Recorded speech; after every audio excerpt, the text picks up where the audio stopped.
So yesterday, a pilot got arrested at Vancouver International Airport for allegedly being intoxicated while about to fly or while flying a plane.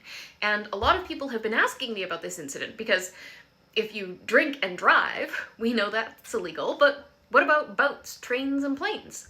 All of the laws in Canada that apply in the criminal code to roads and cars also apply to watercraft, aircraft, and trains. So if you are intoxicated and you've operated a plane, or you're in carrying control of a plane, like you're the pilot in the cockpit of the plane, you're committing the same offense, the same impaired driving offense that you would be committing if you were doing it in a car, because a conveyance can include an aircraft. That means you're not allowed to be drunk behind the joystick, I don't know what it's called, of a plane. But does that mean that this person's necessarily going to be prosecuted criminally? Not necessarily. This pilot is an Air India pilot.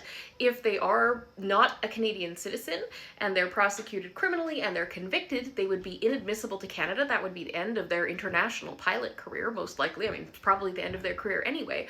But these things are often also dealt with under aviation regulations. And those consequences, even though the criminal law consequences can be quite severe, a criminal record, minimum $1,000 fine, and an automatic 1-year prohibition from flying planes in Canada, the aviation consequences can often be more severe for pilots because they can have career-ending consequences. There are certain, for pilots who fly internationally, certain reporting requirements that they have to comply with, and if they don't fulfill those reporting requirements in exactly the way that the aviation authorities require them to do, then they could potentially end up being in more trouble besides just the impaired flying incident. So if you are operating a plane or any type of aircraft and you are intoxicated, yes, you can face criminal charges, but you can also face other charges too.